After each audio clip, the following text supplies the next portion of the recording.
6 types of pimple মানে pimple তো pimple, এখানে আবার এতগুলো টাইপ কিসে? পিম্পল খুব ছোট একটা শব্দ এবং দেখতেও খুব ছোট, কিন্তু প্রপারলি পিম্পলের টাইপ আইডেন্টিফাই না করার কারণে অনেক ক্ষেত্রেই দেখা যায় ট্রিটমেন্ট কাজ করে না। Genetics, fluctuating hormone levels, stress, high humidity বা greasy skin care product use করার কারণে আমাদের অনেক ধরনের অ্যাকনে বা পিম্পল ফেস করতে হয়। এদের মধ্যে রয়েছে হিউজ ডিফারেন্স, তাই ট্রিটমেন্টটাও হতে হবে অ্যাকনের ধরন অনুযায়ী। হ্যালো এভরিওয়ান, আমি আরুষা। আজকে কথা বলবো 6টি ডিফারেন্ট টাইপস অফ অ্যাকনে নিয়ে। এই অ্যাকনেগুলো দেখতে কেমন হয়, কিভাবে এই অ্যাকনেগুলো স্কিনে ফর্ম হয় এবং এর ট্রিটমেন্ট কেমন হবে তা নিয়ে আজকে কথা বলবো।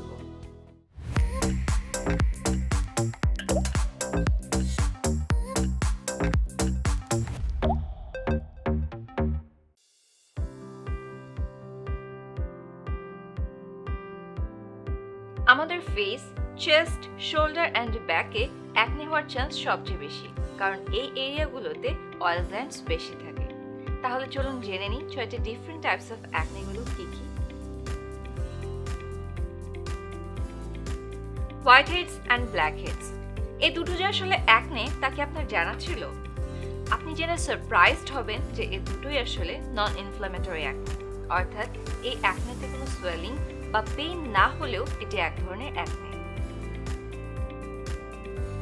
স্মল হোয়াইট বাম্পসের মতো দেখতে হোয়াইট হেডস তখন হয় যখন সেবাম অ্যান্ড ডেড স্কিন সেলের কারণে পোর ক্লগ হয়ে যায়। এক্ষেত্রে পোর হেড ক্লোজ থাকে বলে একে ক্লোজড কমেটন্স বলে। হোয়াইট হেডের মতো ব্ল্যাক হেডেও সেবাম, ডেড স্কিন সেল পোরকে ক্লগ করে রাখে। এক্ষেত্রে পোর হেড ওপেন থাকে বলে একে ওপেন কমেটন্স বলে। ব্ল্যাক হেডস দেখতে ব্ল্যাক বাম্পসের মতো হওয়ার পেছনে কারণ হলো এর পোর হেড ওপেন থাকার কারণে তা বাতাসের সংস্পর্শে এসে অক্সিডাইজ হয়ে ডার্ক কালারের ফর্ম নেয়। এ দুটি খুবই common acne type, specially nose and chin এরিয়াতে দেখা দেয়।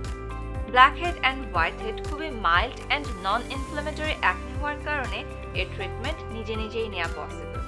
প্রাইমারিলি নোজ পোর স্ট্রিপ দিয়ে ব্ল্যাক হেড রিমুভ করতে পারেন। এছাড়া চারকোল মাস্ক, ক্লে মাস্কও white head and black head রিমুভে বেশ ইউজফুল। তবে অনেকেই পপ করে রিমুভ করার ট্রাই করে থাকেন, এতে স্কার হয়ে যেতে পারে, তাই পপ না করাই বেটার। পোর ক্লগ করে এমন প্রোডাক্ট বাদ দিয়ে non comedogenic skin care product select করুন। স্যালিসাইলিক অ্যাসিডযুক্ত product black head and white head রিমুভালে বেশ ইফেক্টিভ। এক্ষেত্রে COSRX salicylic acid daily gentle cleanser use করতে পারেন। এটা ক্লগড পোরের বিল্ডআপ ব্রেকডাউন করতে হেল্প করে। হোয়াইট হেডস ক্লিন করার জন্য উইকলি 2 থেকে 3 বার ইউজ করতে পারেন কজারিক্স HA7 হোয়াইট হেড পাওয়ার লিকুইড। এতে থাকা 7% glycolic acid white head remove করতে হেল্প করে। একইভাবে ব্ল্যাক হেডের জন্য চুজ করুন কজারিক্স BHA ব্ল্যাক হেড পাওয়ার লিকুইড। এতে আছে 4% বিটেন স্যালিসাইলেট, যা ক্লগড পোরস ক্লিন করতে হেল্প করে। এবার আসি ইনফ্ল্যামেটরি অ্যাকনে নিয়ে। জেনারেলি পিম্পল বলতে আমরা যে বুঝি red bump, swelling and pain, সেগুলোই আসলে ইনফ্ল্যামেটরি অ্যাকনে। কথা বলবো পস্টিউলস অ্যান্ড পাপিলস নিয়ে। পাপিলস দেখতে স্মল পিঙ্ক বাম্পের মতো। মেইনলি পাপিলসকেই আমরা পিম্পল বলে থাকি।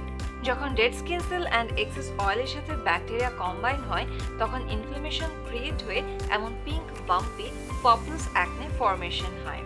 এটা টাচ করলে খুবই টেন্ডার অ্যান্ড সফট ফিল হয়।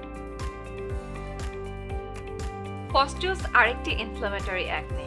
এটা পাপিলসের মতো মনে হলেও ডিফারেন্স হচ্ছে এর পোর হেড দেখতে ইয়েলিশ বা হোয়াইটিশ কালার হয়ে থাকে এবং বাকি এরিয়া রেডিশ স্মল বাম্পসের মতো।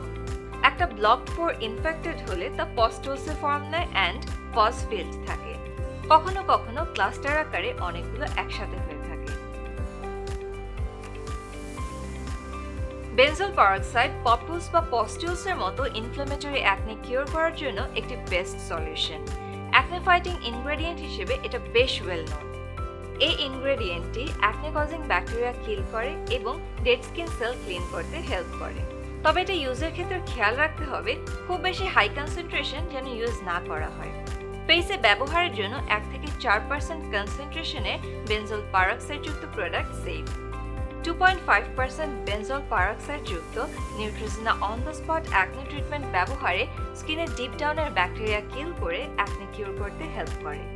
পপুলস বা পস্টুলস প্রন স্কিনে 4% বেনজল পারক্সাইড যুক্ত CeraVe acne foaming cream cleanser use করতে পারেন, যা অ্যাকনে কিউর করে স্কিন হিল করতে হেল্প করে। সেনসিটিভ স্কিন অথবা এক্সিমা অর সেবোরিয়াক ডার্মাটাইটিসের মতো প্রবলেম থাকলে বেনজল পারক্সাইড অ্যাভয়েড করুন।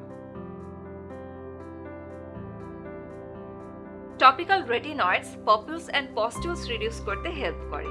ইউজ করতে পারেন the ordinary granactive retinoid 2% emulsion. এর স্মল মলিকিউলস স্কিন এক্সফোলিয়েট করে পোর আনক্লগ করতে হেল্প করে। তাছাড়া অ্যাকনে স্পট রিমুভ করতেও হেল্প করে। রেটিনয়েডস মিড-20s অর্থাৎ বয়স 25-এর পর থেকে ব্যবহার করা যাবে। এছাড়া পিম্পল প্যাচও ইউজ করতে পারেন। COSRX acne pimple master patch overnight pimple heal করতে বেশ হেল্পফুল।